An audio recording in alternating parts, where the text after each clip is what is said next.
for Paul Benjamin Baker. Paul Benjamin Baker. He is the one who's sending these military weapons to Liberia. He lived in the United States of America. As we understood, he's working for American Airline, and he also lived in Texas. When at his residence was late, so we called on the area and we prayed for such a seizure warrant this morning. We got the warrant and executed the warrant, and during our search, we were able to discover some more cache of arms and ammunition in the ceiling of the house. We also At Focus on Liberia, we discuss everything Liberia, from education to politics, arts and culture, entertainment, agriculture, history, religion, family, and technology. Focus on Liberia uncovers and showcases the best of Liberia and shows the world the truth about Liberia. We educate, elevate, and promote all things Liberia. We conduct interviews, panel discussions, debates, and more. Tune in to... Hello, ladies and gentlemen, and welcome to the special edition of Focus on Liberia. This is Between the Headlines. My name is Dennis Jar, and we are broadcasting from Atlanta, Georgia. In tonight's edition of Focus on Liberia, Between the Headlines, we are going to be talking about the discovery of arms and ammunition in Monrovia by the Liberia National Police. You have heard the politics of it. You have heard the opinions. Now we want to do the professional assessment of this whole issue. We want people with the requisite background to talk about it so that we can get all our emotions, all our political biasness and everything out of it so that we can listen to what the professionals have to say. So tonight I have with me Sergeant Alfred Johnson. Sergeant Alfred Johnson is a criminal justice practitioner, and he's with the police department here in the United States. That's big. He's with the Prince George County Police Department in Maryland. I want to say welcome, Sergeant Alfred, who's joining us on the phone. Sergeant, welcome to the show. Thank you, Dennis. I appreciate the opportunity. We want to welcome our viewers from across the globe. This is Focus on Liberia. We are having a professional assessment of the discovery of arms and ammunition in Monrovia by the LNP, that's the Liberia National Police. We are also awaiting former deputy police director for CID Affairs, Charles Abu King. We call him Coach King, who's going to be joining us anytime from now. Coach King will be here. But I want to say, Sergeant Johnson, thank you so much for coming. Before we start the show, just a little bit about yourself, if you don't mind. I know you as a criminal justice practitioner and also with the Prince George County Police Department. You're a police officer, so let my audience get a little more of you. Thank you, thank you, Dennis, for the opportunity, and thanks to everybody for tuning in.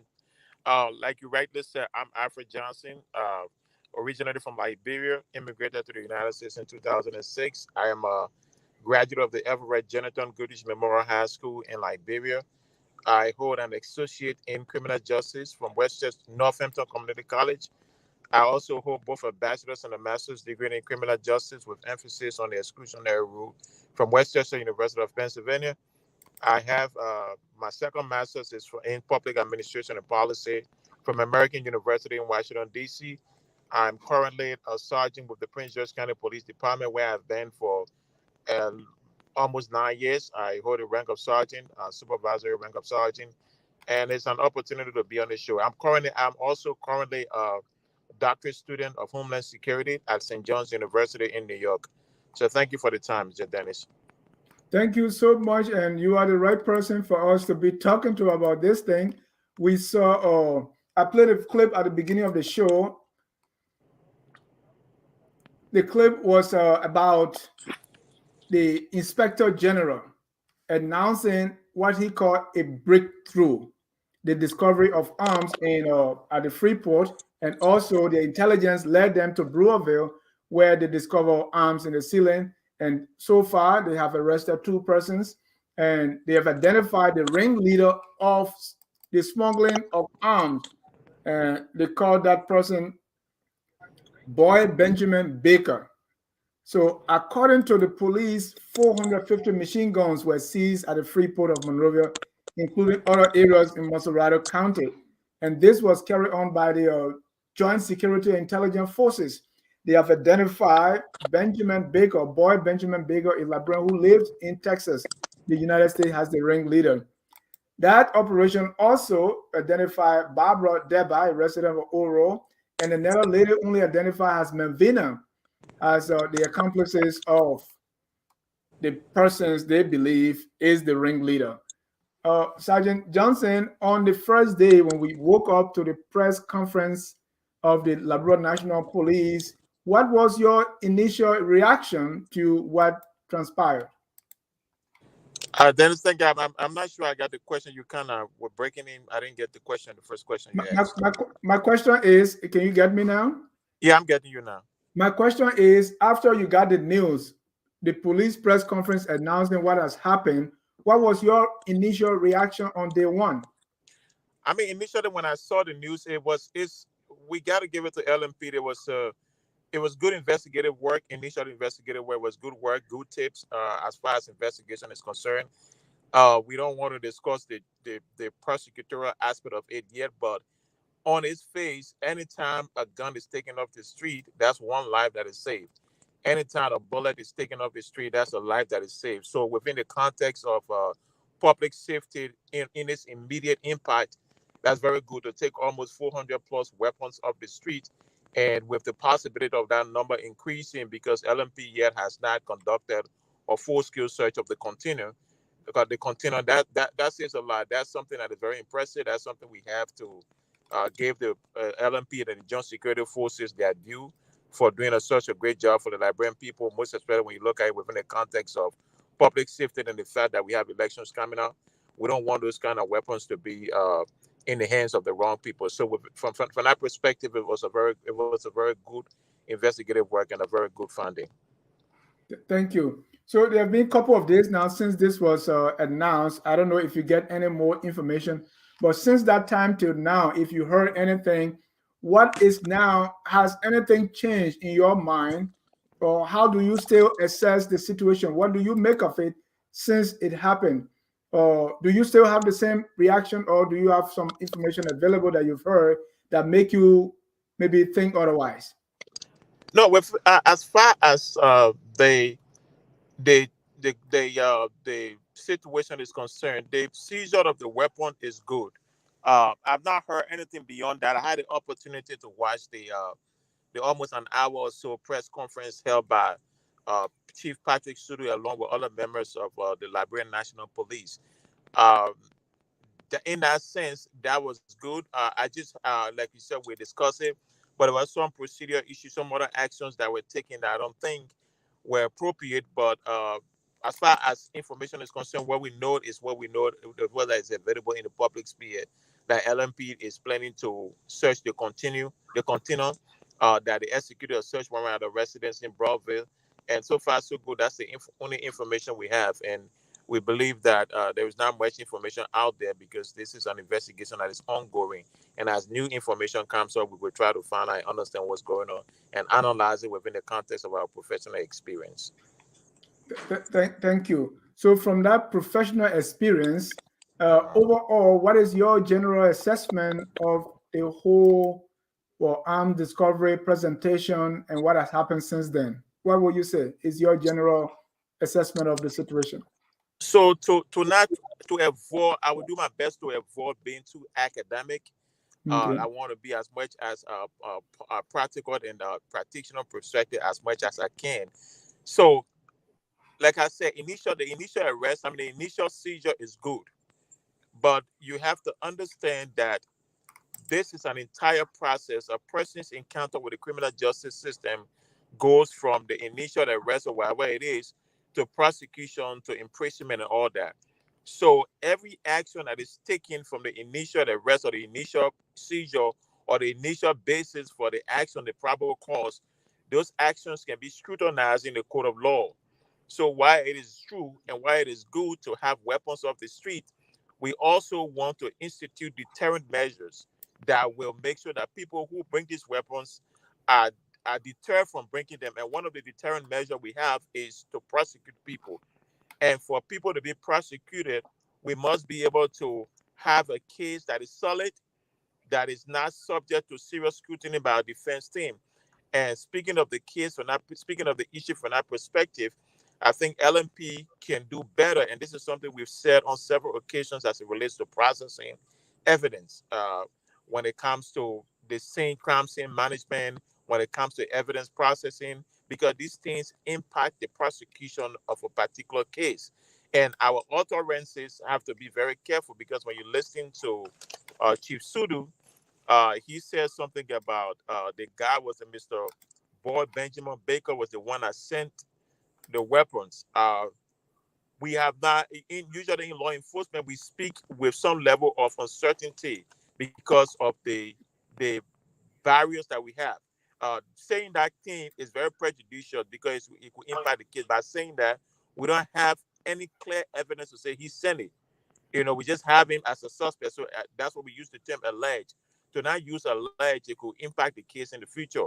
Also, the entire press conference as it relates to the display of the weapon was something that could have been done better, because you have press people that are close to the weapon. You have DNA evidence being transferred to the guns and all that. People were touching the tables, and people were doing things that could compromise the evidence, that did compromise evidence gathering. And another issue I had is, which I believe we'll go into details, is the fact that I didn't see the exigent so far so good from my perspective. From what I've seen so far, I didn't see the exigent that existed that prevented LNP from obtaining a search warrant before going into the container. So far so good. Nothing exigent has been presented to justify LNP going into the container from the initial stage without having a search warrant. What they did to the house was very excellent. They usually when you have claim of a weapon being in a house or something like that, like if I get on a scene, just give me 1 second. If I get on the scene of an incident, and say I go to a scene and a shooting happened, and somebody tells me that I see the suspect runs into a house. 1 second, Dennis. Okay. Ladies and gentlemen, you see a picture of the weapons that were taken from the Freeport and also Brewerville shown on the screen here. We have Sergeant Alfred Jar Johnson, our guest tonight, and we want to have a professional assessment of this whole issue. We want, please, I know people have their own opinions, but we're going to put them, down for now, put them under the rug so that we can listen to the professional and make an informed decision, make informed judgment as to what is obtaining. So get your questions ready so that we can ask the professional what this look like. Alfred, are you ready now? Yeah, I'm here. So when it comes to the house, like when you get on, let's assume that, give an example, I get on the scene of a shooting and I see the suspect in the process of chasing the suspect has a gun or all that, and the suspect runs into a house.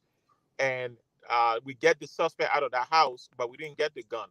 What we would do as officers is, so the detectives or whatever it is, will go and secure the house, make sure nobody else is in the house, secure the house, and then go and get a search warrant for the house, which LNP did. LNP connected the alleged individual to the house. They established enough probable cause for a judge to grant them warrant to conduct a search on the house for additional weapons, which they did. Within the context of that, they did excellent. Now, when it comes to their handling of the continuing situation, and that's why I said the other day, LNP, even though their initial action may have serious some problem when it comes to the prosecution of the case, they can still justify that. However, going back into the continuum without a search warrant would be an issue. There's a possibility that any evidence obtained for the second time without a search warrant could be excluded from the prosecution. So that's one area they should really try to focus on as far as getting search warrant is concerned. Now going back to the No, let me hold you there, Sergeant Johnson. mhm. Because IG Suru reported that they got a search warrant to search the house in Brewerville, but when it comes to the container, there was no search warrant, and they went there and searched it. So you were saying now, if you didn't get a search warrant, you went there, you searched and got, let's say, 25% of the of guns there. Now, if you obtain a search warrant and go back in that container, what you got before the search warrant could be dismissive or could not be admissible in court. No, Is that what I'm saying here is this is what I'm saying. okay?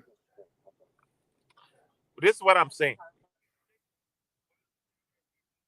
What I'm saying here, Dennis, is take for example, right? There's something called exigent circumstances. There are Okay, circumstances that make it difficult for you to get a warrant for a situation. So right, you cannot get a warrant right away because exigent exists, or the exigent exists that if I wait to get a warrant, this person will commit this crime. This other right, person will get hurt. So those are exigent circumstances. So we do that even in missing person. We use exigent requests to go to the cell phone companies for us to be able to track the person phone for us to track that missing person if that person is considered a critical missing person. Now, with the continuous situation, LNP, I'm quite sure had enough intelligence gathered because of a joint security effort to say identify this container that it was bringing guns and all that. So they had a lot of things in their favor that made them to identify the container. What I would have expected them to do was before going, they already identified the container. So what they had to do was go to a judge, maybe put in the warrant request for secrecy for the warrant to be kept secret, but apply for a warrant using all the information they have, which are the probable cause. And then right, when you go to the container and opening that container, you could open that container based on warrant. Now they didn't do that initially. It does not mean that all is lost. They from what I gathered from Chief Sudu, he said when they opened the first, I think 5 or 6 boxes and they saw all the guns, they closed the container. So what they should do now going forward before they go back to that container, because there is no exigency now. They may say there was exigency that existed before. That's why we opened the container. Fine. Now you know that there was guns in the container. What you have to do, secure that container is secure. As far as we know, that container is not secure. You have men guarding it. So what LNP can do now is to go to a judge again and pray for another search warrant to go to the container. So whatever evidence obtained now can be submitted in court. Because if you don't, I don't see how it is possible for LNP to justify a re-entry into that container without warrant. right. I don't see how possible. How would this evidence be allowed in court if you re-enter that container without warrant? Because there is no exigency at this point. You have everything secure. Thank, You need to get a search warrant to be able to go in that container again. That's my point I'm making. thank you. And so let's take the press conference piece by piece, and I want to get your response. It started by the first one I play at the beginning of the show. The SG or now the IG is saying, we have a breakthrough and this is what happened. After Okay. that, he thanked a couple of people, and let's take a listen if that gives us an idea of actually what went on and what we can think that is occurring here. Okay. I would like to thank the U.S. government for their support and intelligence and everything that they are doing, because it is because of their support we are strong and making these strides. And we also like to thank the custom, the LSP, and the Liberian people for cooperating with us, for being by us, because with all the Liberian support, we will not be in this position to serve you all. So we'd like to thank you for coming, and thank to everybody who is there. Thanks to the small arm. The small arm is really working. They are doing everything possible to ensure that we get rid of arms in Liberia. The Arms Commission is a commission that is being sanctioned by ECOWAS, and ECOWAS is supporting this commission so as to eradicate small arms from West Africa. So we'd like to thank you all for coming. If any question, we can take your questions. All right, Sergeant, I know when you get intelligence like this, and based on those that are being thanked, what do you think happened before? I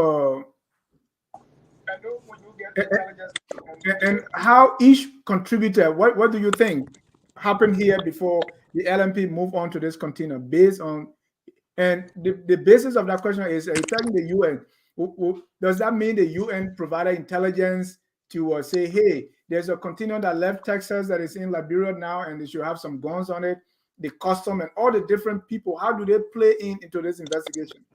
So Or the discovery? from what I've from the press conference, from the acknowledgement that was being provided by Chief Sudu, it's evident that the effort was a joint security effort, and what that means is people from different sectors of the different segment of the Liberian security sector, from NSA, LNP, immigration, port security, maybe our international partners, that the UN and all that, because the UN has small arms commission and all the different people. They all came together based on intelligence or based on evidence, information gathered about somebody tipped them, or they had enough evidence to say, oh, this is happening, and we have to be able to arrest it in its track. So maybe they got the evidence from here, maybe they got information from here, maybe they got it from custom record, when they got it from shipping record, all the different things. So we don't know how they gathered that evidence, but what we can tell you is enough intelligence was gathered for them to be able to build a case. Now, we will not know that until in the prosecutorial aspect of the case, where this evidence will be presented, how the evidence will obtain will be presented. But that's what happened. A joint security team gathered together and worked this case to the point where they were able to get these guns. So it was a joint security effort. It was not just an LNP effort. And this is why I think one of the, as part of the press conference, you have involved other members of the joint security team, so that it can show some sort of That's collective where I was effort. going next. Yeah, it should have involved. It should not have been just the LNP alone. Other members of the other security forces like NSC and all the different guys who have been there, so that I can show that it was a collective work by everybody. So even though Chief Sudu said it, I think it would have been more effective, more picture perfect if we had other security sectors present at that press conference. And will it be expedient to share the role each play, or how, or that will be given No, up? no, not, and that's one thing. That's another issue I have with LMP, because in this kind of press conferences, you don't give us a lot of details. There are certain things, like instead of listing all these people who are arrested, they say a lot of multiple individuals are arrested, and their names will be disclosed another time. So listing the roles of each security body in the process is not necessary. Maybe that will be needed in the prosecutorial aspect of it, when the case is being prosecuted. But at this point, you have to give the people information, but be as broad and general as possible, because you have to understand now, you don't want to, this is an ongoing investigation. You don't want to tip people's hands. You don't want to give people reason to run away, to hide evidence. So you Right. have to be broad, and you have to be strategic as much as possible to avoid people getting ahead of you,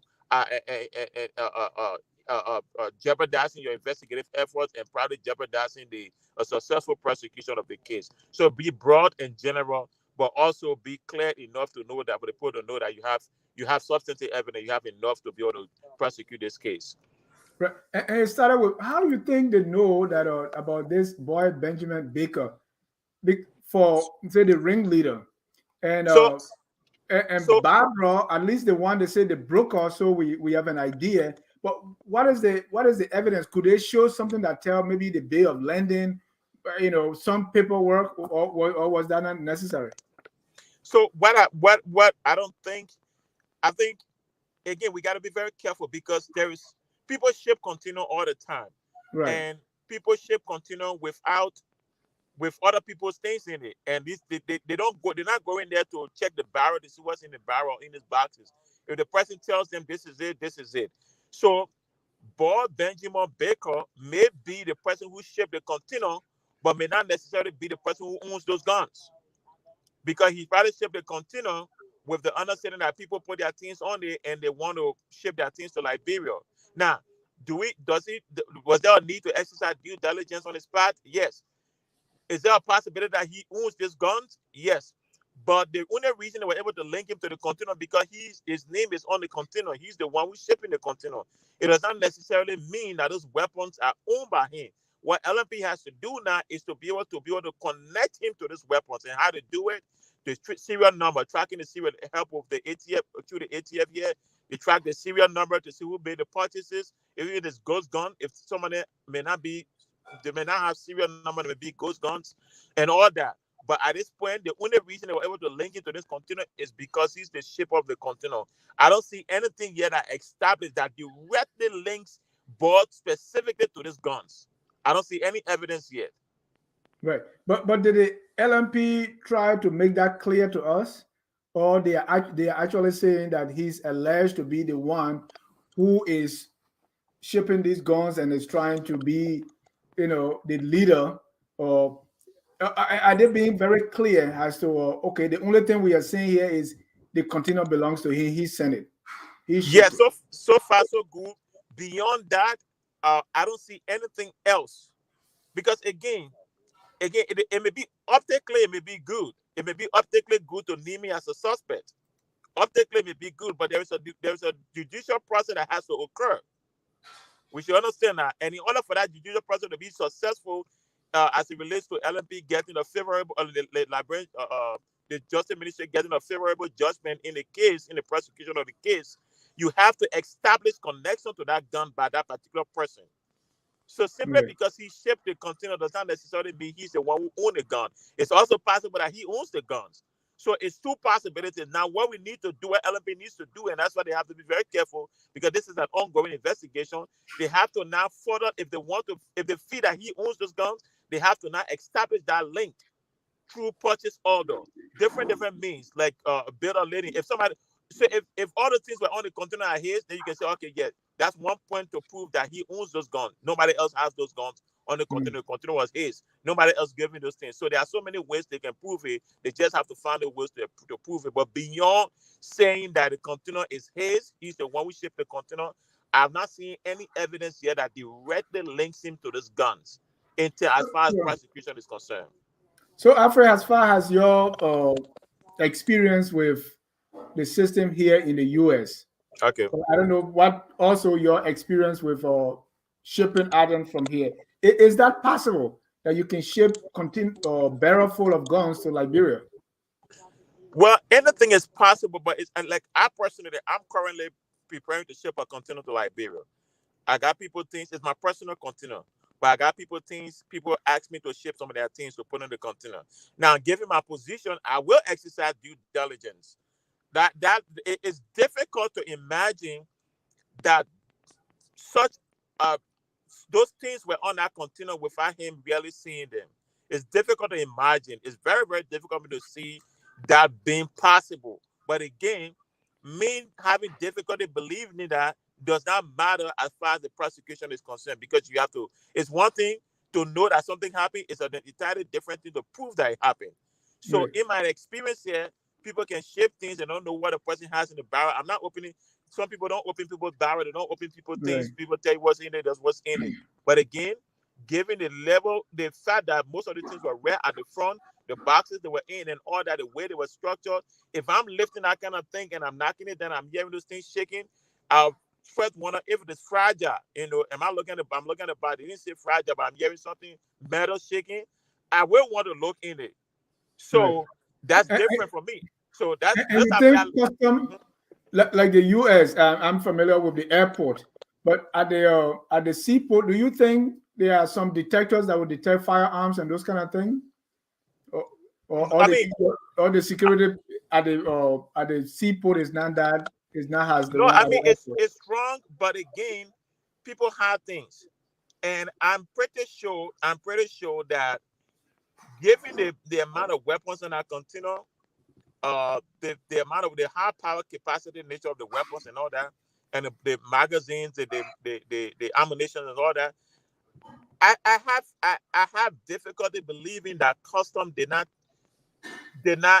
know something about that. And I'm quite, from my perspective, from what I believe, they knew and allowed that container to sail to Liberia so that they can be able to get those guns. So they allow it to sail. They don't necessarily, maybe they did not, they knew about it and allowed it to sail is what I believe. So it is not entirely, but it's not entirely possible for them to not detect it, because a lot of what would be the reason for that? Well, because they want to be able to. If you if you start to get a person in the initial stage, you will not be able to get what you want to get. Right. Maybe they want to track who the ring leader, how these weapons are going. Because it's not surprising whether it won't be surprising whether they're alive to get to Liberia, for them to be Right. able to find us. Because maybe they want to see, okay, there's a lot of want to go to Liberia and see what else is there. Maybe we missed the other ones. Maybe we missed other Right. things. So there's a lot of want to get to Liberia and see what else is there. And that is evidence in the fact that they continue to open in Liberia. The guns they found to the house was not from that container.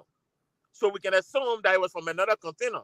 Right. So their actions yielded some fruit, some Right. result. And based on that, if they continue like that in a very effective and methodological manner, and I'm quite sure that we found more. Right. So the Right. reason why they allow it to happen could be a lot of reasons, but I believe they just wanted to see the The, destination and see what else is there. and all the different connections, because if they allow the continuum there, they will see who's going to pick it up, who is connected to where they're going to take it, and all that. Yes, That yes. makes sense. There's a question. The journalist during the press conference asked a very important question. I want to play that for you. Like, according to IG Suru, they open the continuum, they stop halfway, and they close it. So let's listen to that question and the IG response, and let me get your take. Yeah, IG did say that you went at the port and searched the continuum and you pulled out some buses. Someone would say security people are so curious. Why didn't you deeper to know the rest of the materials within a continuum before going after people? Okay, that's a very good question. I think you saw something came up on Facebook relative the cashier arm that was confiscated yesterday. So what happened? We were taking outside the bags. The container is in our possession. We have the container with us. So what we do, shut the container down, go after those who are involved before they sneak all of our borders. So we shut the container down, we went after people, we arrested them, and we did have a lead that took us to a building that we searched, and we confiscated additional arms from those buildings. So what we're going to do tomorrow, we're going to tear down the entire container bit by bit. The content of the container will be searched. Every bus or everything that can open will be open on that container. Tear down the entire container. Sergeant Johnson, they asked him, okay, they continue, let's say they contain 1,000. Hey Dennis, I didn't get you at all. But anytime you come back, there's some sort of All right. Okay. Can you get me now? Can you? I'm assuming you want my reaction to what he said, right? Yeah, but can you hear me now? Yeah, I'm hearing you now. Oh, all right. So you watch the tape. They asked, why? Let's say this container has 1,000 boxes. You open 10 of them and you close it, and you doing something else. Why? And he said, first, the trigger is something came on Facebook. In other words, the post on Facebook probably was the trigger. And second, we got this container. We got this already in our possession. Let's go after the other. What do you make of that?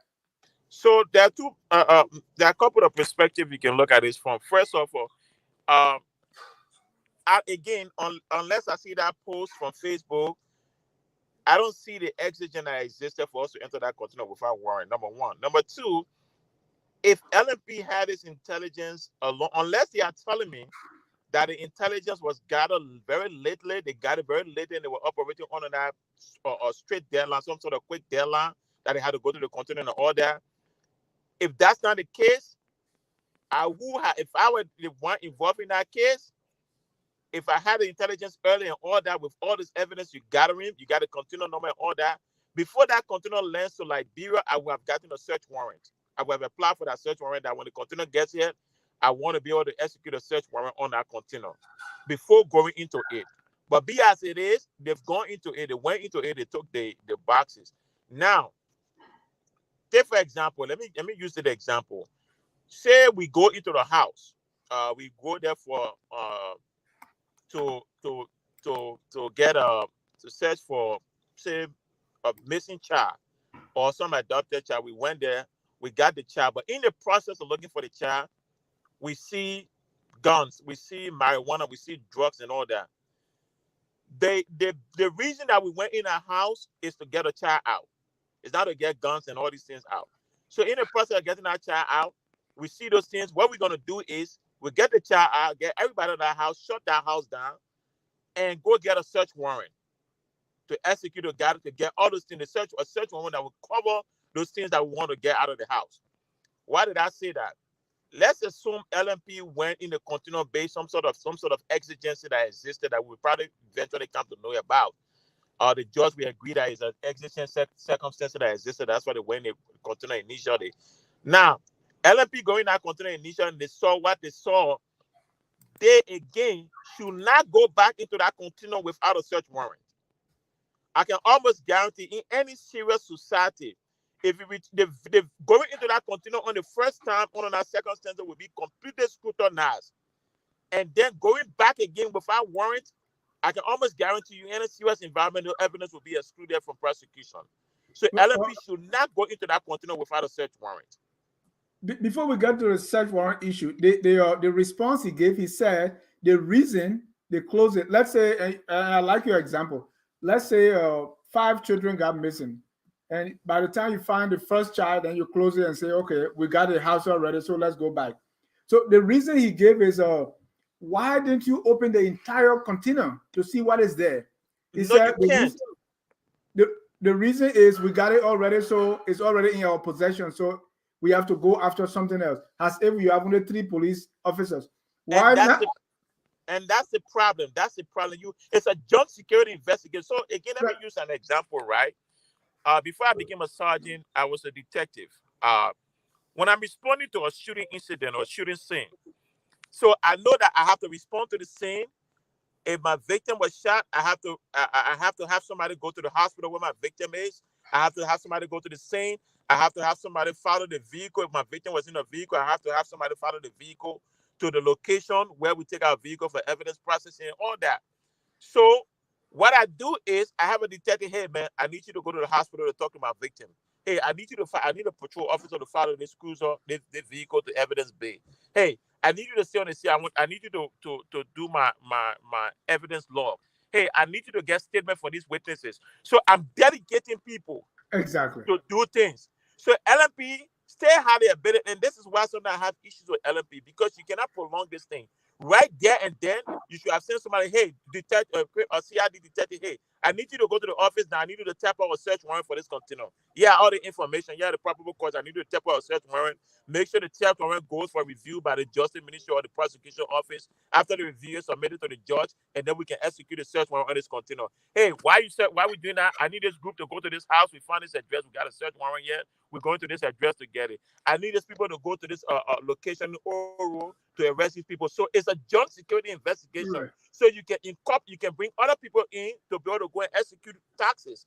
You cannot wait for another 4 or 5 days to be able to go to the continuum, because you just never know. They verify that continuum and come to Liberia, and given the corruption in that country, it's entirely possible that evidence could have been taken out of that continuum by the time you go back there. So you have to be effective and efficient in your investigation by ensuring that the division of labor is carried out in ways consistent with the seriousness of the case. You cannot wait for 5 days or 2 or 3 days to go back to a continuum, given the seriousness of this situation. This is where my issue lies with LNP. Right. And say, well, we have this already. I'm thinking, what if there was some explosive in that continuum?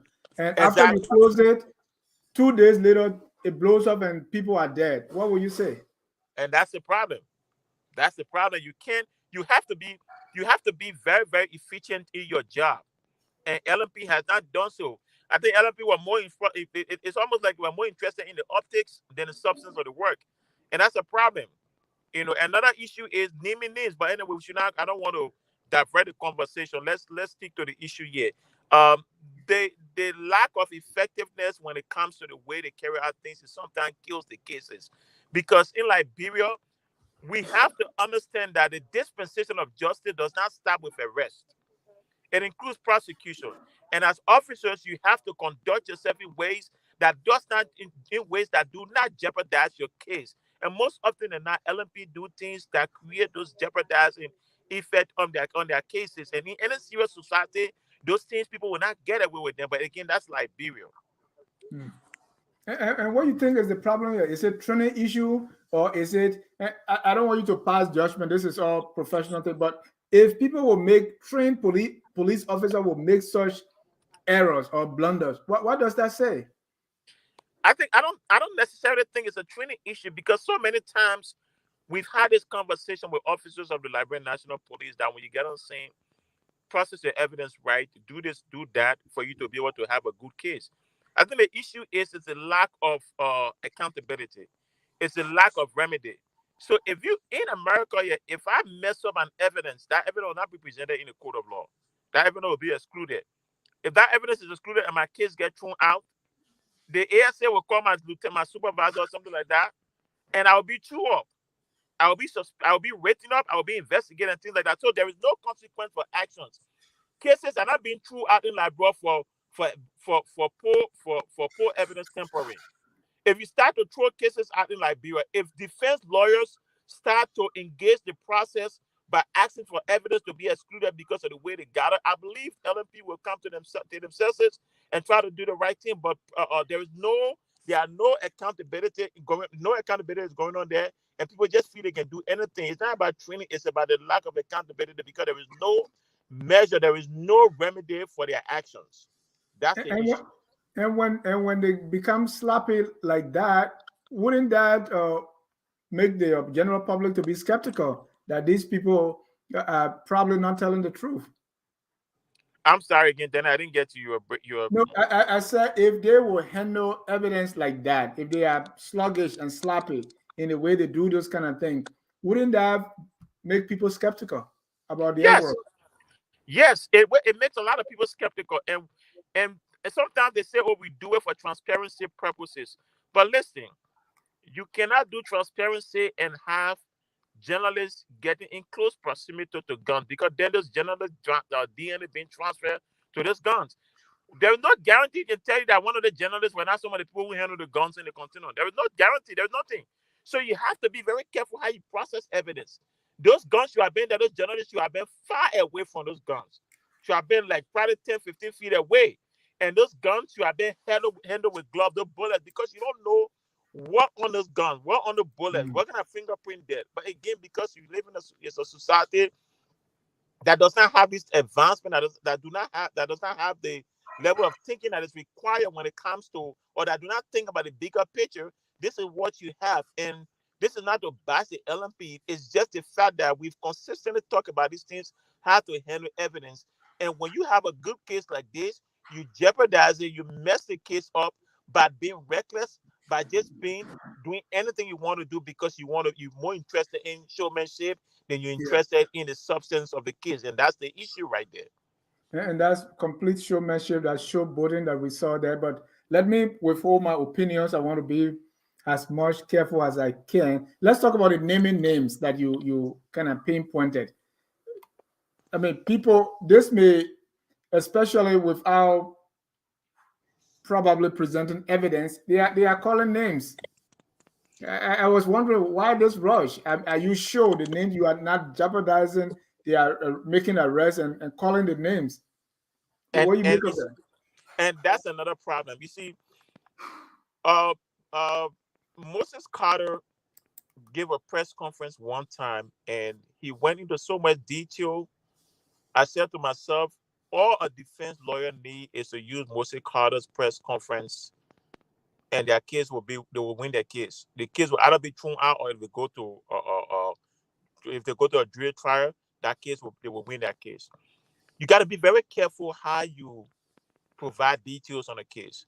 Instead of naming those names, you can simply say multiple individuals were arrested and we are looking at multiple other individuals. Because what you do is, number one, when you name names, you put the associate of this individual on alert. Right. So those associates now will start to mess up evidence. If they have things, they'll start to cover their tracks. If you name names and those people turn out to not be part of the case, what you do also is you give the defense lawyer another ammunition to be able to punch hole in your case. And remember, the reason why I always dwell on prosecution is because at the end of the day, is one of the most effective tools for deterrence, for people to be prosecuted and taken to jail. If people are not being prosecuted, no matter what kind of case you build, we just say, oh, we'll go to court and nothing will happen. So that's my issue. So if you go to if you do this case like that and the people you name are not part of it, the defense team can also say who's to say my other person was not part of it, but LNP wants to hide their hand or they want to save face. So that's how they concoct evidence to say my person is part of it. So you have to be less detailed. Multiple individuals were arrested. We recover multiple weapons. Like LNP again, when at the conference, they naming the firepower of the guns. All right, and that's what I'm coming to. Let me play that video for people to see. I call it show and tell. Huh? I am first of all, I'm afraid of guns because of I was in a war. I'm sorry, Dennis. You broke you. Yeah, can you hear me now? Yeah, I'm hearing you. All right, let me play the video of the show and tell where they were displaying the weapons, and we'll talk about that. So you see this is called hollow point. This round is very, very dangerous. It enters you, it almost behaves like you see how the mushroom is. It turns all your inner organs. It turns and damages everything. How powerful it is.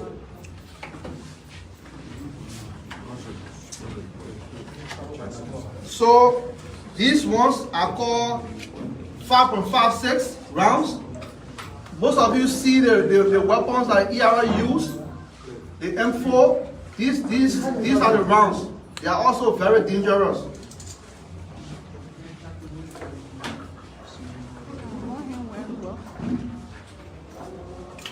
All of these rounds, they are very, very dangerous, and they have very high stopping power. That is, even if you are wearing bulletproof at a very close range, they take it off totally.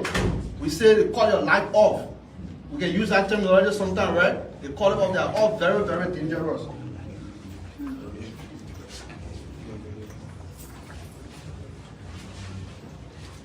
This rifle is a Chinese-built rifle from China. We call it a shotgun. Break action, you break it, it takes 2 rounds at a time. This is a very dangerous rifle. You don't want to play around it.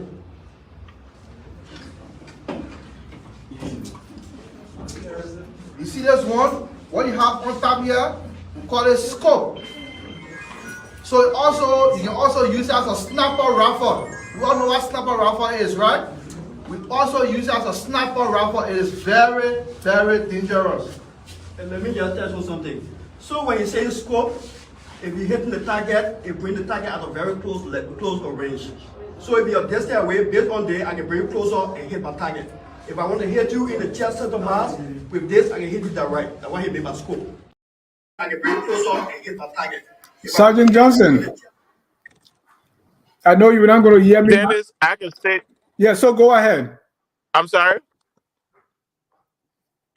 Yeah, I can say with every inch of certainty that absolutely nothing done down there was necessary. Those details should have been the details are for the prosecution, not for this press conference. The power, this gun and all that, those details are for the prosecution in the jury, for the jury to understand the nature of the guns that were being brought and all that. There was absolutely no need for them to give all that detailed information. This is what we're talking about. So what does that say? It's more of a showmanship. And again, LNP as a body, we respect them. But I strongly believe that this is a national security issue, and this investigation is not an LNP investigation, more of an NSA at this point. It's an NSA should be the lead on this investigation as opposed to LNP, because it has much more it has serious national security implication than it has public safety. It has public safety implication, but when it comes to public safety and national security implication, national security takes precedence over public safety implication, because public safety is a subset of national security. So I believe it should be an NSA-led investigation as opposed to LNP taking the lead on its investigation. Be as it is, even if LNP takes the lead on the investigation, giving us the firepower, the gun, the scope, and all that, these things are not necessary. You just have multiple weapons to recover. with deadly firepower. These things, bomb. That's it. You don't have to go detail. You want to show that you know these things. It's just it makes people to think you are not serious, that you're not ready for serious work, and that's a problem. So all these things about the good work you've done has been compromised by the fact that you have people handling the evidence in ways that they're not supposed to handle it. One hand on one glove on one hand, glove not on the other hand. Somebody, one person take the gun, one person showing the scope. Like these are not necessary. It's not necessary at all. And what were the gloves for now? One hand glove. What was And that's that? the thing, that it's like you. First of all, you're not even supposed to handle the evidence like that. First of all, now that's another thing, right? Because whether we like them or not, these are evidence. So how are you establishing chain of custody with this evidence? Because there's something called chain of custody. They're being too procedural and academic. It's chain of custody is critical to the process. Everywhere those weapons go should be accounted for. How are you establishing chain of custody with a weapon are going one hand to another? With almost everybody, journalists, everybody coming close. You got DNA from the journalists then dropping on the people. At one point, you can see the journalist put his hand on the table, resting on the table. So these things, you got to be very careful. You got to be very careful how you conduct yourself. But again, sometimes the people don't think about the long-term aspect of the process. They're just interested in showing something at the immediate level, than thinking about the long-term victory and the long-term implication for public safety and national security. And I will continue to ask why. Because even for you to come and show us this is the one, you can stand over the police station, you shoot somebody on Broad Street or bring the... is it to intimidate who be... what was the point? And what is it, again, is it training? Is it just they want to show off? Or what it is not a training issue, because I'm quite sure there have been so many when you're reading about LNP, you read about the effort UNMIL put there, the effort other international body put in Liberia, the training opportunities they have. There are so many training opportunities. They've gone to crime scene, they've gone to evidence processing training. And these things, it's not about training. It's about a lack of respect and understand and appreciation for the entire judicial process, the entire criminal justice process. It's not necessarily a training issue. If cases were being thrown out because of poor evidence handling, if people were being disciplined because of these things, you have seen a significant reduction in these things. The other day, LNP responded to a scene of an officer killed, and everybody handling that body. Everybody in our mama handling, people who don't even know anything, they're turning the body around, things like that. In America, Dennis, most of the cases, these cases that gave birth to exclusionary rules, that gave birth to public defenders and all these things, these cases as a result of judicial adjudication at the Supreme Court level. Because people challenged the way things were being done. Nobody in the judicial system is ready putting up this challenge. The defense lawyers are not challenging evidence like the way it's supposed to do. Because when defense lawyer are challenge evidence, you will have Liberia's version of exclusionary rules. Evidence will be excluded. Fourth Amendment rights are being violated, things will be excluded.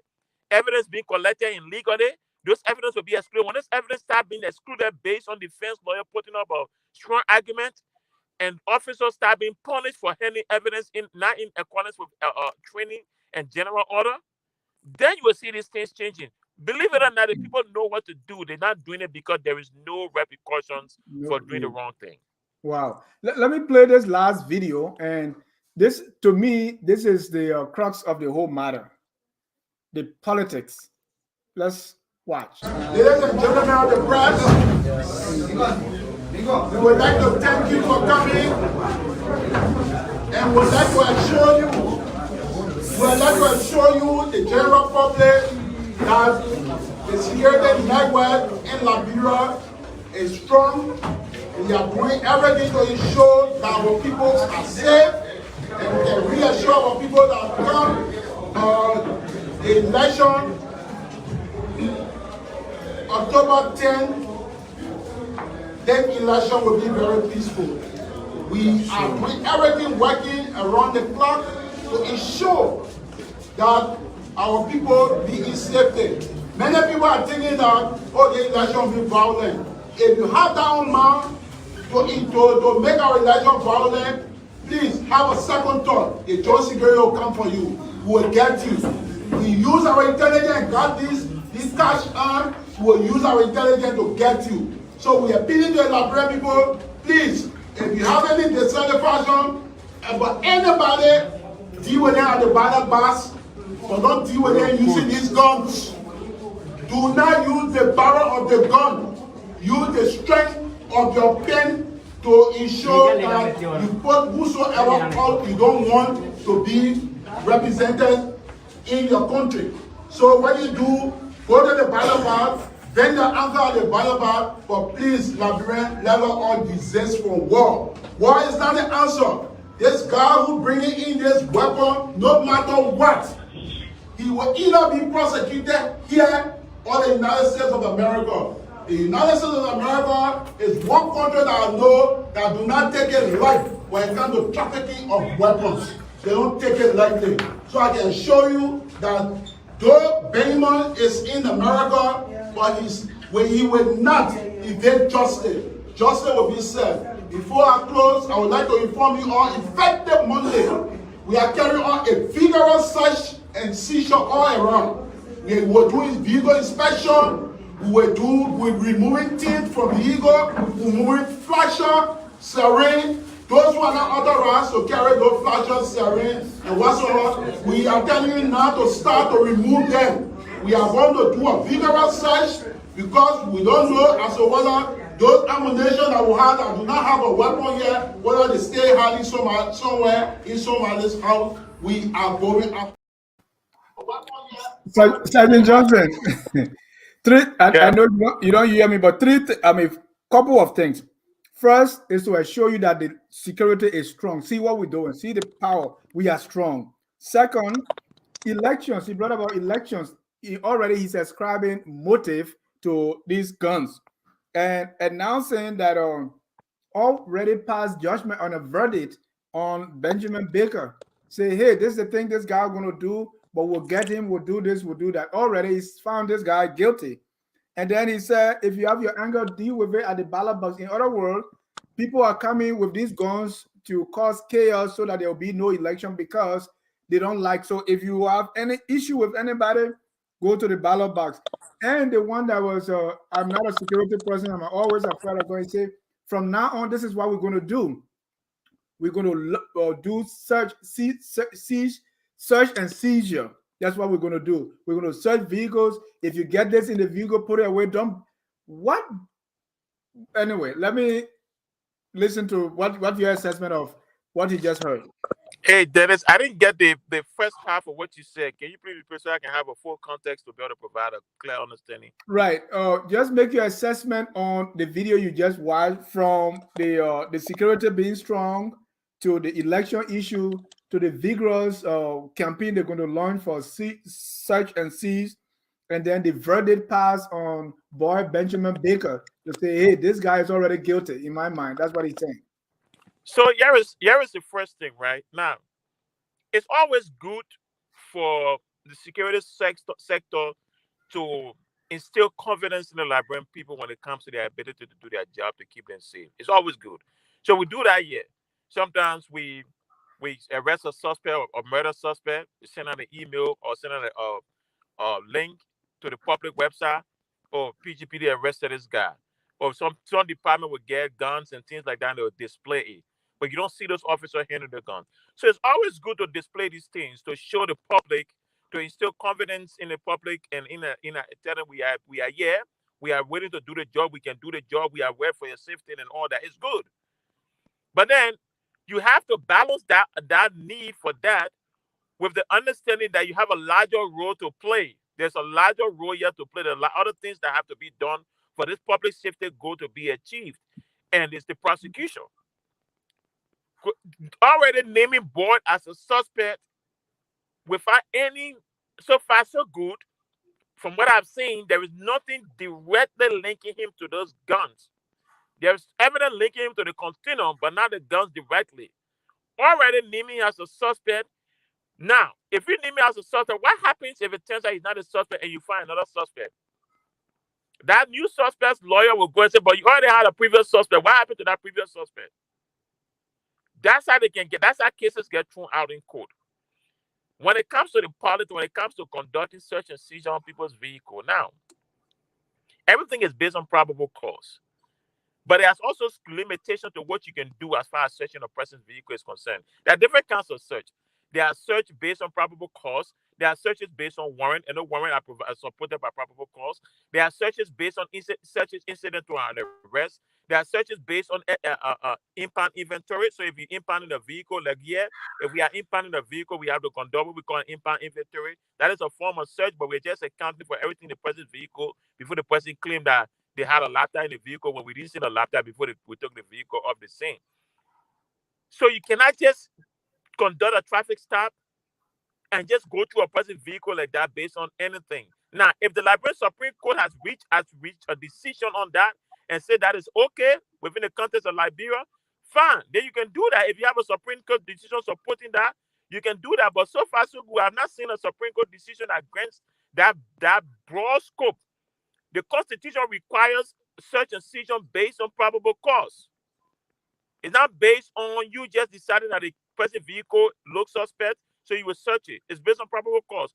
Unless the Supreme Court expanded the search and seizure, the probable cause required or provided exception to that, I don't see how you can conduct a search of a person's vehicle without warrant outside of those different methods like search incident to an arrest, search based on probable cause, and all that.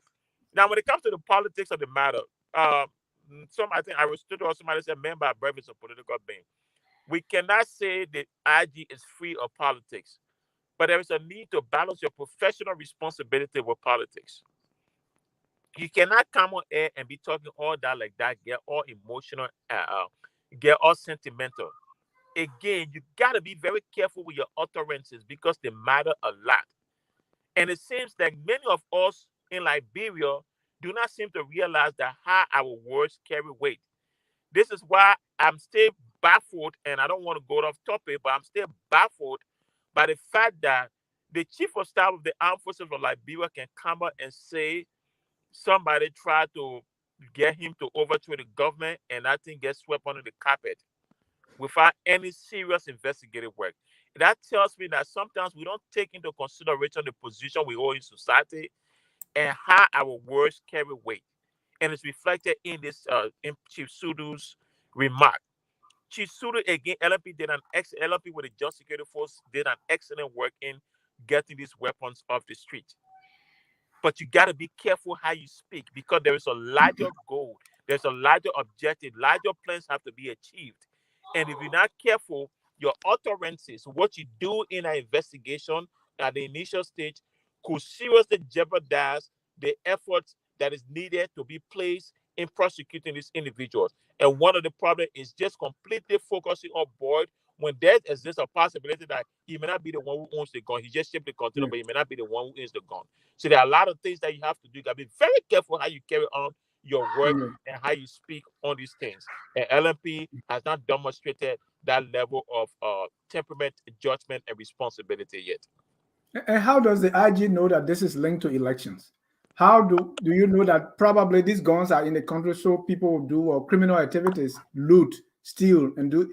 How does this link to destabilizing election, peaceful election, and that the intent of the people is because they are dissatisfied with things and so they are not using the ballot box, they are using guns? How did he arrive at that? You say how does it link to destabilizing election? Right, because how does he know that? That And again, the intent for the gun is for to destabilize the country, and because people are not happy with and again, those things are supposed to be coming from the politician, not the police officer. Police officer simply say, we are committed to public safety. We ensure that the Liberian people have a secure society, a secure electoral experience, and we'll continue to work with our partners, local and international, to ensure that the safety and the security of Liberian people continues to be prioritized no matter their political affiliation. Case closed. That means he has evidence that, or he has some intelligence that this is about elections. Exactly. The guns are not for criminal activities like people want to loot and arm robbery and all that. Exactly. But again, we have to balance it because So, you know, initially when I heard about it, I was like, oh, maybe people took 1 or 2 guns to Liberia to protect themselves. But when I look at the kind of guns they are, it's very concerning. It's very, very concerning. Let's not downplay the firepower of these guns down there. Those guns are heavy. So they're serious guns. Those are serious weapons.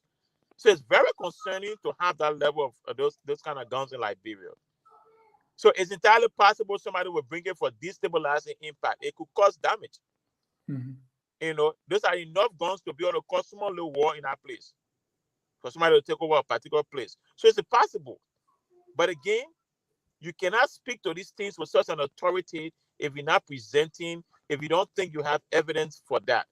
And even if you do, you have to be very careful how you speak on it. Free yourself of the politics. Be the objective force. LNP is supposed to be a professional body. Be the professional body it's supposed to be. Leave the politics with the politicians. So with all this, what should be the necessary next steps for the LMP or the joint security? What should we do now?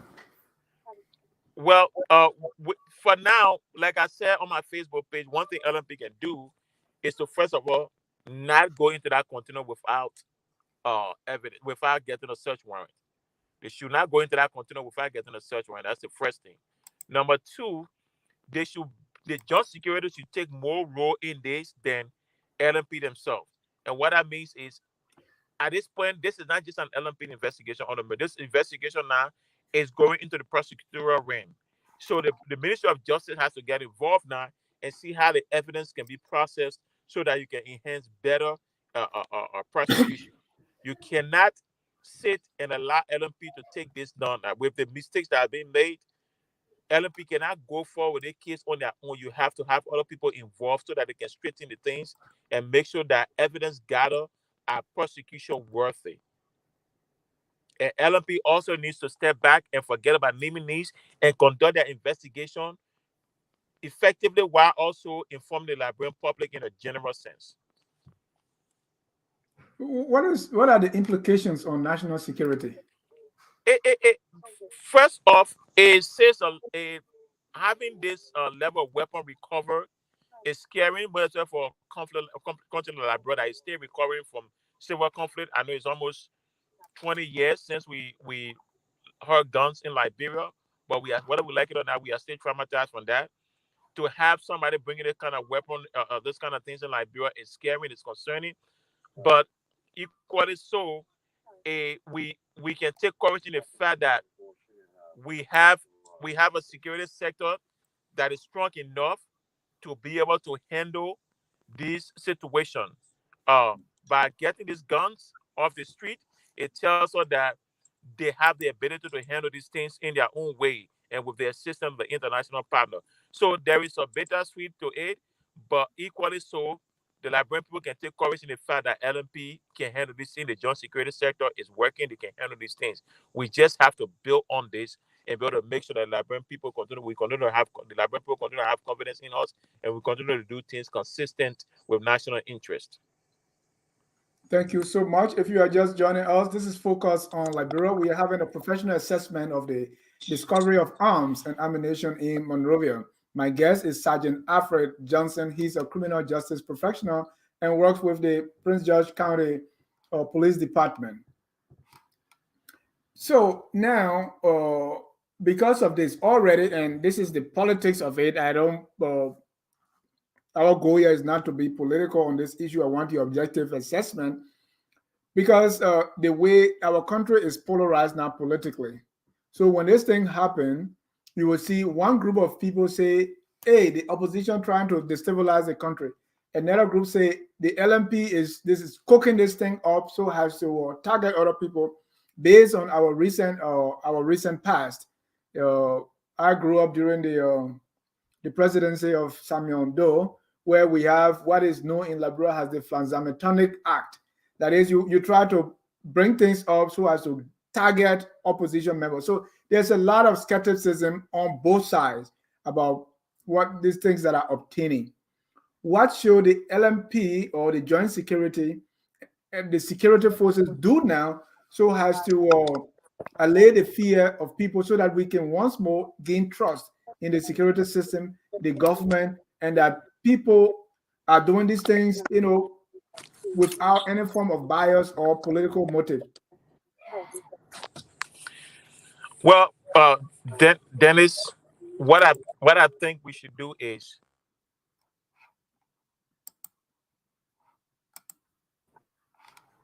I'm sorry, my microphone was muted. Uh, Okay. One thing we have to do as Liberians, within the security sector, is number one to continue to have these joint exercises when they're coming to elections. Number two, we have all these security sectors, security bodies in Liberia, but LNP is the face of public safety.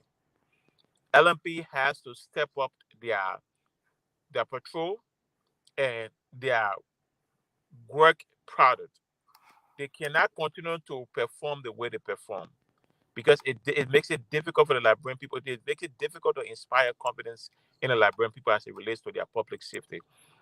The governor of Liberia themselves have to commit, because you cannot sit here and tell me that what LNP is operating with is enough to be able to provide safety, provide public safety. It's not. We can bash LNP all we want, but the Liberian government also has a responsibility to ensure that LNP has the needed tools. The Liberian people themselves have to assume responsibility for their safety as well. And I'm not saying that they should buy guns and all these things, but they have to be careful. And what I mean, you cannot consistently interrupt the Liberian LNP work and expect them to perform. You have to trust them enough to know that they will do the right thing. You can't be, LNP sometimes is reactive, and they reactive because sometimes the Liberian people, the way they approach situation. When you see an LNP officer on the scene, stay away from that scene. Stop interfering with law enforcement actions. You can do your part as a Liberian to be able to make sure that the police do their job and do the job the way they're supposed to do it. So there are a lot of things, and the prosecutor, the entire the entire criminal justice system must focus on effective and efficient prosecution. And that means defense lawyers now have to be taking challenges to evidence and make sure that holding people accountable for their actions on scene, so that if these things are happening, trust and belief, officers will start realizing that, oh, snap, if I do this evidence will not be presented in court. If I don't conduct it, if I don't make sure the chain of custody is right, this evidence will be thrown out. So if officers start to realize these things, if the system start to work in that way, you will start experiencing a system that is effective and efficient. But outside of that, no, nothing will work. Thank you. Ladies and gentlemen, if you are joining us, if you want to take part, the number is on the screen, 605-313-6004. The code is 791403. Sergeant Johnson, before I bring in the first caller, we have a lot of conflicts in Liberia so far from the war. There is no history, I'm certain, that none of these wars came through ship. Maybe we're not planting in Liberia like before. From the Charles Taylor War to George Bole, Krumah, and all these people, I don't think people ship weapons to destabilize the country through the free port. So this will be very strange. So far, there's no history in Liberia of any destabilization force doing this through the airport or through the free port. Should Liberians believe now? And maybe that's what some of the skepticism involved in this one. The things that used to happen 20 years ago, the limitation that existed 10, 15, 20 years ago do not exist like that anymore. I agree. People are, Facebook was not existing 20 or so years ago. Social media, the level of exposure people have now, the ways criminals have masterminded, that have honed their craft, shipping things different ways and things like that, is advanced. So we shouldn't be surprised that weapons are being transported in containers. We cannot be surprised. It is only necessary, based on these things, that the security sector have to recognize these possibilities and adapt. And this is where sometimes the problem lies. The security sector in Liberia is not adapting to the ever-changing nature of criminal behavior and the various avenues criminals are using or are exploiting to engage in criminal activities. The security sector in Liberia is not adapting to the changes that happening in the criminal sector, and we need to do that. But the Liberian people should not be surprised that weapons have been transferred in so many ways. First, it used to be through Guinea and all that, but now it's coming right to the port. I won't be surprised it's coming to the airport too. So there's so many ways these things are coming to Liberia, and the corruption makes it easy for these things to Right. get through. And no lights at the airport too, maybe it makes it easier. Let me bring in my first caller here. We have 3 callers already lined up. Caller, quickly, let's get to the issue. You have 1 minute each. The first is William Mark Davis. Go ahead. Yes, well, thank you so much for bringing me on the show. I listen to the show and listen, carefully to my brother, Sergeant Johnson, if I correct his name, as you were saying. But one of the things that, sometimes we fail to realize is that is the division of labor in the security sector that we don't look at. I think when he was talking, I made a comment on the show by saying that that case was supposed to be handled by the NSA and the police because they have the expertise. As the brother just said, I'm also once, in the law enforcement, area for so many years in Liberia before coming to the States. When I came to the States, I continued to do that. But let's get to the matter. One thing is that the reason why I said the NSA is that because in the NSA, department, we have people who are experts who train in espionage, in sedition, in intelligence, counterintelligence, and you talk about, insurrection and all that. So when you look at the case, as you were saying that, you never know whether there any time weapons came by ship to Liberia in order to overthrow government or this, that. But there was a similar issue that happened before even the war. There was a guy by the name of M.S. Johnson who came with, mercenary from the U.S. and they put this weapon in the TV and passed through the airport and they were arrested. But, the reason why I said that sometimes because this issue that the U.S. government, they have already given the info to the Liberian government, to the Liberian security. One of the things that the police, made blunder of was that any shipment of any container, it has a tracking number. And that tracking number will tell you where the container is coming from and where it's going. And that tracking number, when it gets to the final destination, what happens is that whosoever is supposed to clear that container, they have an info what all in that something. So if the government, the U.S. government have already given them the info, all they have to do is the police. This is why we have NSA. Pass the information to the NSA. Let the NSA pass it to the expertise in those areas and then go about it. But when they come about to do a press conference, which was also wrong, because in the very first place, this is a sensitive area, and we're talking about national issue. The chief, the commander-in-chief of the armed forces of Liberia will say the president, those kind of things, they should make that kind of announcement. Let me close on this. Okay. The reason why I'm going to all this is that, when after the election, when the Kurumpa failed coup, 1985, there was a speculation that 86 that those dissidents who left Liberia escaped, they are trying to regroup to train. You know what the Liberian government did, which was very quiet? They sent NSA. Let me tell you the areas that were responsible. Because my brother talked about John Security, which is back. They sent NSA personnel and also a personnel team from the BOI section of the Special Security Service, which is the Board of Investigation, and then a group of guys from the G2, which is the intelligence area of the Army. They sent them because, according to the intel at the time, that these guys were in Sierra Leone training.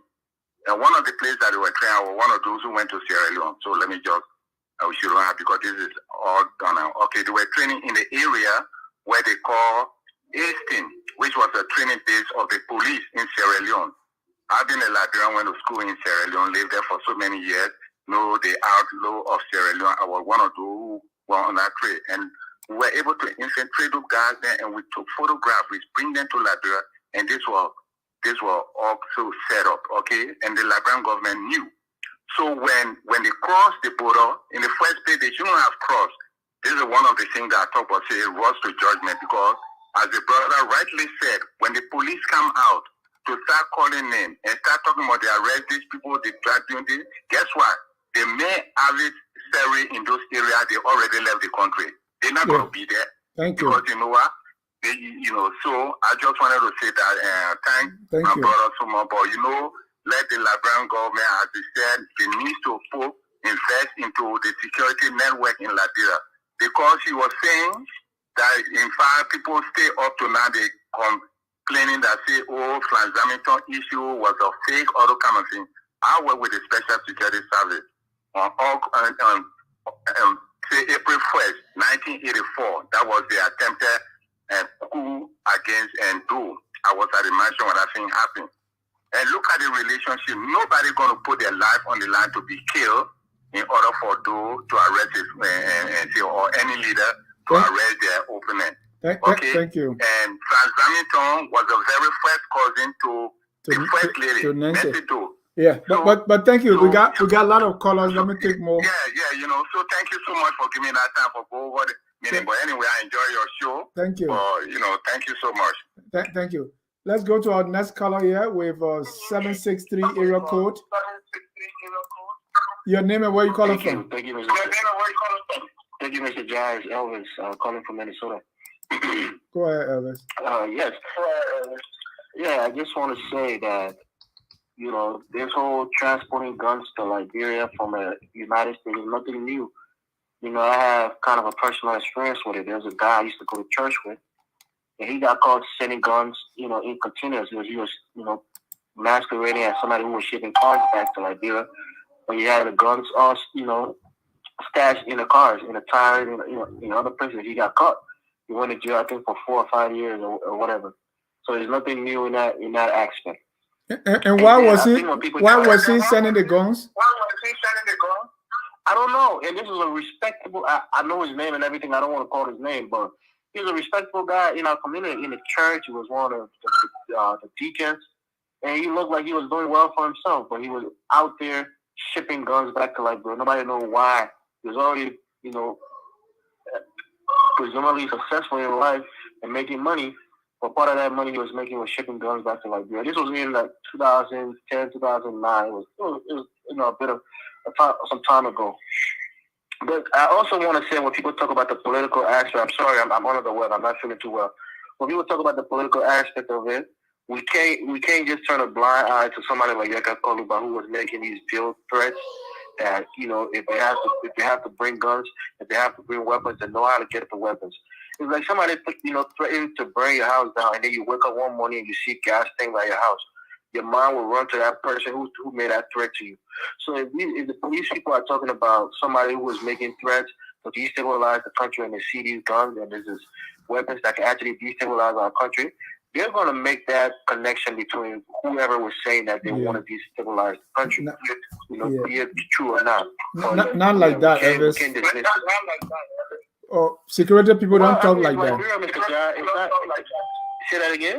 No, you have a background, but just conclude your thought. Let me take the next caller. Yeah, I had on speaker. Let me take it on speaker. Yeah, and then the last part of this whole thing is that, like you said, it's all about showboating. One of the last time we had such a big, quote unquote bust outside of that drug bust. So the police want to show that they're active. And before this, we used to have a lot of criticism about the police, that they weren't doing their job, they weren't doing, enough. And, the last couple of months, they've been doing, pretty well. We have to give them that. We can't always be negative on the police. So even though they didn't do it, a textbook style, but they're busting, heavy artilleries or big drug busts. And we have to give them credit for that. Thank you again. Thank you. Let me have Mr. Houston Brooks, who's joining us from Honolulu. Hey, good evening, Brother John and Sergeant Alfred Johnson. I normally call you from Honolulu, Hawaii. However, tonight I'm calling you from Jacksonville, Florida. Oh, welcome to Jacksonville. Where I'm working. But look, let me say this quickly. I am so very grateful. I don't know how you did this, But I am so very grateful to you, Brother Jar, and to Sergeant Alfred Johnson for having him come on the show tonight and provide his professional analysis of this news coming from Liberia. And I'm not in this era, well versed. But to go on what Sergeant Johnson pointed out, let us give thanks to the Liberia National Police for however they came across these weapons.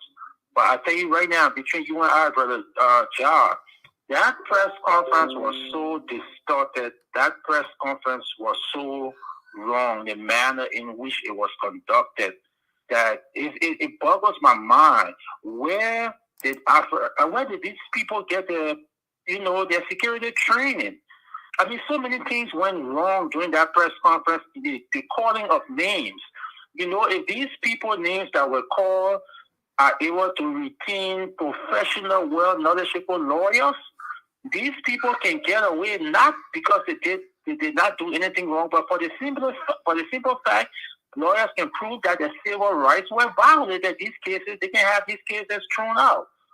So, like Sergeant Johnson mentioned, it's best that the NSA takes over the Ministry of Justice, and the NSA say, "Thank you, LNP. Let us take over from here moving forward with the investigations, and let the LNP start preparing themselves for any kind of damage control they will have to do as a result from that press conference."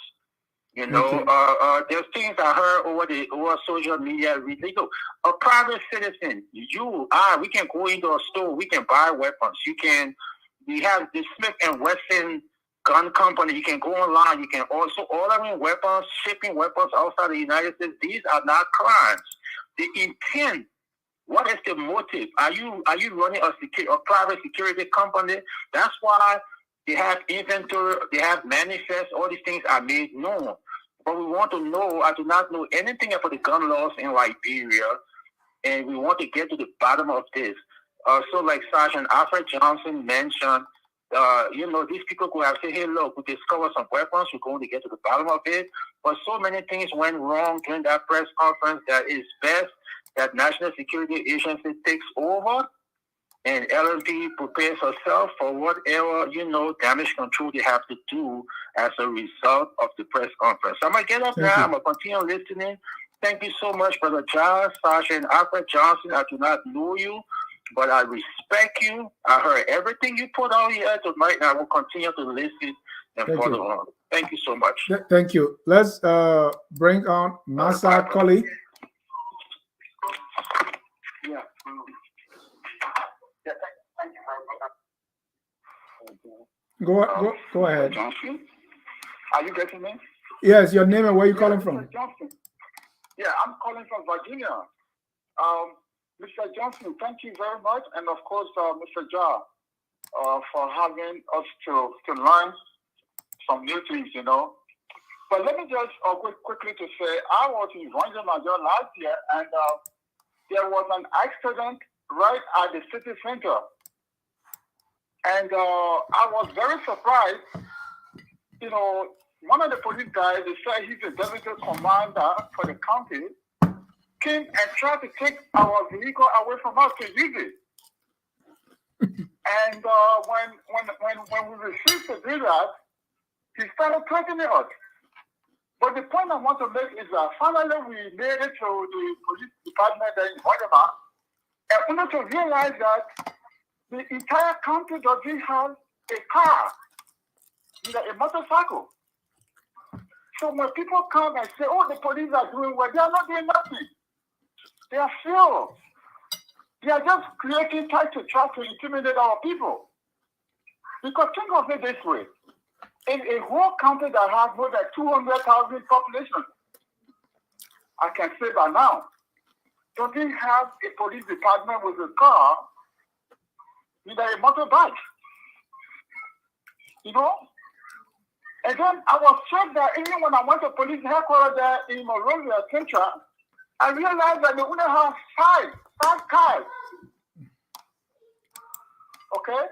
So how should you, what will you say about this type of government?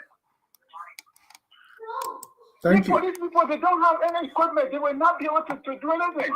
Of course, we all are glad, or many of us, I'm glad that, they were able to uncover, I'm sure, truth from some kind of help from somewhere. But the point of the matter is, our people are not protected. The police don't have nothing.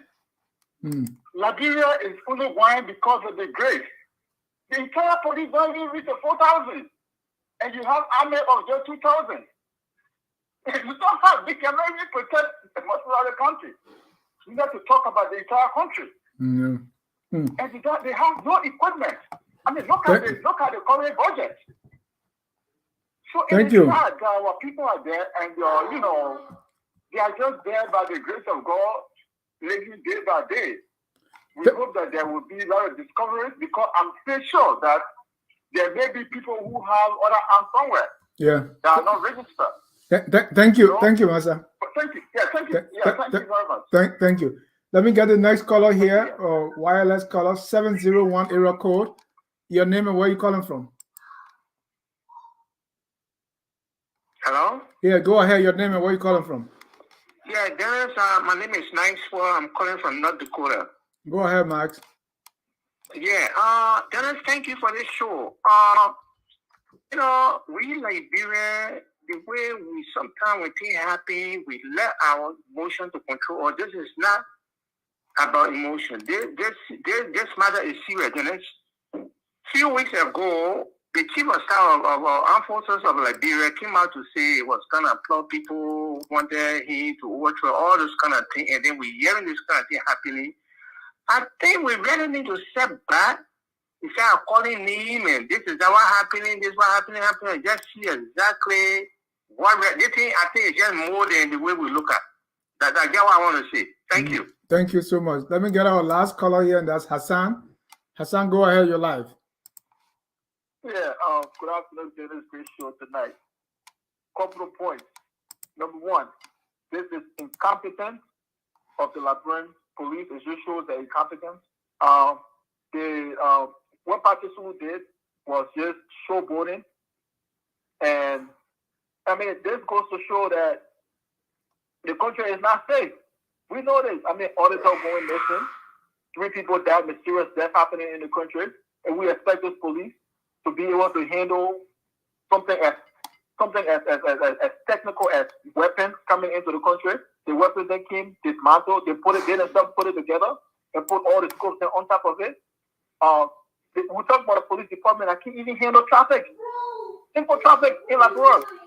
We're talking about a system that the people that create laws to be taken care of, and then we expect them, while we say in America, wanted to use American tactics and to be able to solve this case. This goes to the point what I always say, Dennis, we can't be living in the future like we live in America. This is the future in the West. And we consistently refuse to help the people that live in the past, our people in the past. And that's what's happening. When people want to help, they say, oh, once you get education, a little bit of education, like you come up and stuff like that. But that country is not safe. This is a political stunt that the CDC tried to rally up people and say, oh, look, you see, they're trying to bring war. They know they can't beat us and they know they can't do all of this thing. That's exactly what happened. We saw what happened with Hassan, you don't know that for a fact. No, I don't know that for a fact, but we just saw what happened with the army guy when we are out of the country. He claims people calling him from America, right? But we don't know that for a fact. But as human beings, so we can draw inferences too. We can come to certain conclusions, rational conclusions as to what could be the motive behind it. The guy in the army said, George, people are calling him from America to overthrow the, A couple of months later, or weeks, now we got this stunt from Pakistan and his people putting guns together and saying, oh, we don't even know the motive behind the weapon. Pakistan already attacked motive for the weapon saying about election. It could be for criminal activity, like you said on the show. But instantly he didn't think about anything else but election. That gun could be used for anything else, but they actually attacked it to election to get what? To rally the people up, to rally the country up. Thank you. To rally that base, to rally other people, to scare people. And that's exactly what happened 1 week or 2 weeks from now. We're not going to hear about this thing again. It's going to be gone. It's over. So we shouldn't kid ourselves, trying to say, oh, the way they handle the evidence. Some people can get traffic. Traffic rules, super traffic. The whole entire country, package through a Delhi. They can't do it. Thank you, Hassan. Go from America and something like that. Great show tonight and stuff. Thanks. Appreciate your call, man. Thanks, caller. We'll be closing down the phone lines. Before I bring you in, Sergeant, we want to remind our viewers that we are currently running a fundraiser to raise just $10,000 to expand our work in Liberia. We want to cover a greater part. We are the only station that does this kind of thing. We always want to give you the best. We want to go through and sift through all the opinions out there and bring in a professional person. We want this to be on the radio in Liberia, from Cape Palmas to Cape Mount. We want people to listen to this kind of programs. And so help us raise at least $10,000 so that we can have a stronger footprint in the country. Tomorrow on the Hour of Politics, Mr. Anthony Sia will sit down with Martin Colley, the campaigners for Academic Crimes Court. They will be talking about credentials fraud in Liberia and its impact on nation building. Then on Tuesday, Mr. Sia will sit with Senator Daniel Nathan, who is the ANC national chairman, so that we can talk about the ANC, its ideology, and positions on governance issues in the country. You don't want to miss it. Focus on Liberia, where we educate, we elevate, and promote all things Liberia. Sergeant Johnson, you heard from our callers. What's your response? Where we educate, from the callers, and they made some great points. Sergeant Johnson, you heard from our callers. I'm sorry. You hear me? Yeah, you had your device on. That's why we're getting echo. Go ahead, sir. Yeah, I did hear. I did listen to some of most of all the callers. They made some great points, and it's just a reflection of their frustration also. And there's also the same we largely shared in their frustration, because these things we've talked about it on several occasions, and people may not know, but almost every time as a matter of fact, tomorrow morning I'm appearing on Prime FM for this very same discussion. So I almost appear on radio stations every time in Liberia. I go back home, we talk, we have conversations with students, and every time something happens, we are called upon to talk, and we talk these things, and yet instead it does not seem like LNP is understanding or they have accepted that it should be a change. It's just difficult to imagine. Now, again, I don't want to take away from the work they did yet. They did a good job, because at the end of the day, prosecution or not, these guns were taken off the street. Now, we're assuming they're going to be taken off the street. We're assuming that they're going to be destroyed if they don't end up in the wrong hands again, because we know the story of Liberia as it relates to this kind of situation. But for the sake of having a positive mindset, these guns we're assuming will be taken off the street. So that's a good job. But again, we've said it on several occasions, and we've said it here several times. It does not stop there. The entire process has to be seen through. And in order for that to happen, the way you handle these things have to be professionally done. They have to be done in ways consistent with the rule of law, and in ways that will enhance the prosecution of the cases. You cannot take actions that impact in a negative way the prosecution of the case and expect people to hail you as the bastion of law enforcement or the bastion of public safety, because it's like, okay, you just get a gun. What happens then? The guys will go back again and get it because they're not being prosecuted, they're not being taken to jail. So the entire process has to be followed through, from the initial stage to the prosecution to the end of to the judgment and to incarceration, if there is one. So LNP just has to consistently do what needs to be done. You cannot continue on this path. It is not sustainable. No serious society will behave like this on a consistent basis, and we expect to think that the Liberian people will trust us.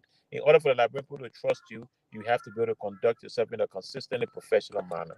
At this point, it does not seem like that's something that is being done by the Liberian National Police. Thank you. And for those who, let's look at this whole connection with election that people are trying to imply. Number one, if elections are not held, if the country is destabilized before election, who benefits most? Is it government? Is it opposition? Is it Liberian citizen? So, what is the probability, or what is the likelihood, I may say, that anyone, either government or opposition, will want to bring about war before elections?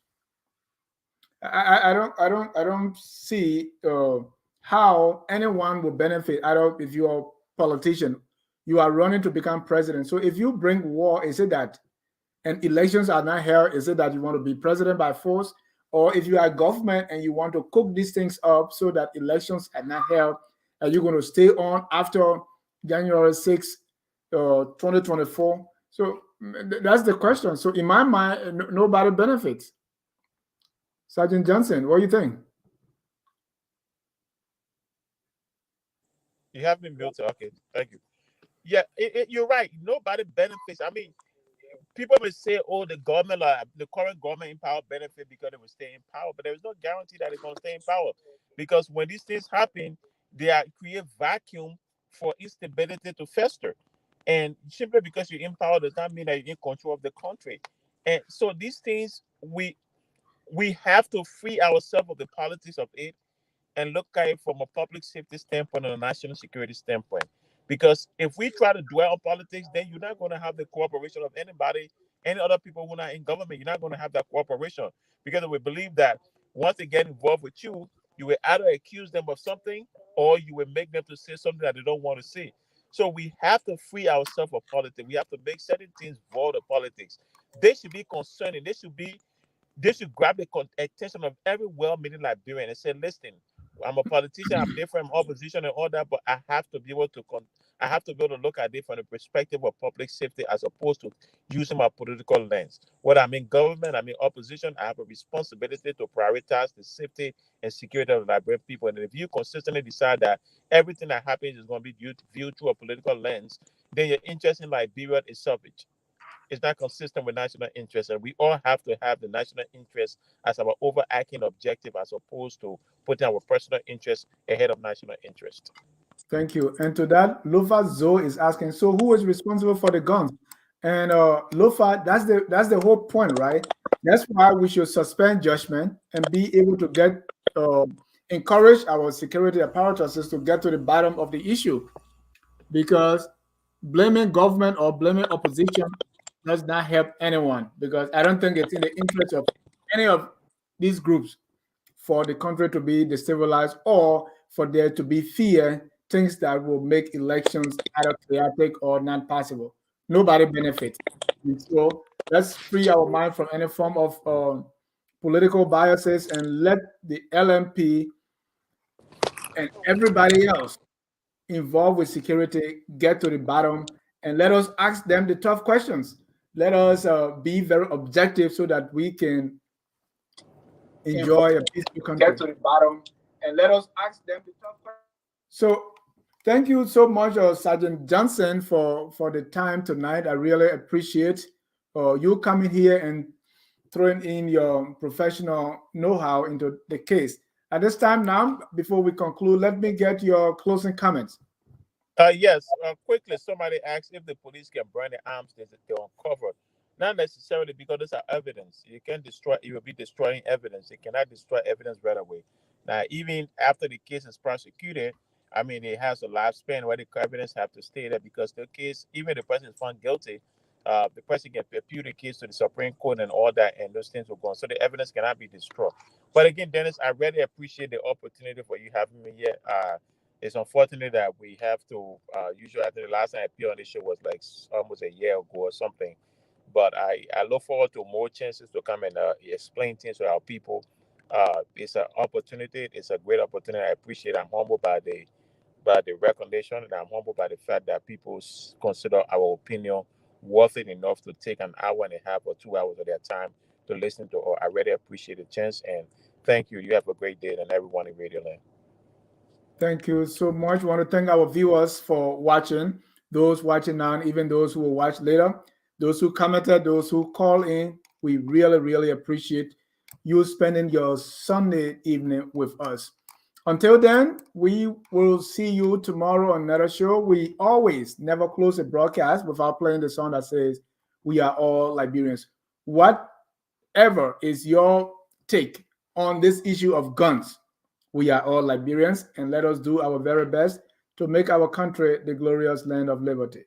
Have a good night, and God bless you. We are Liberians.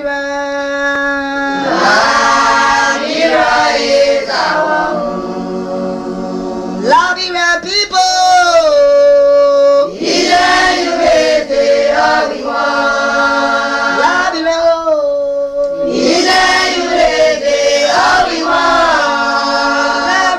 Liberia.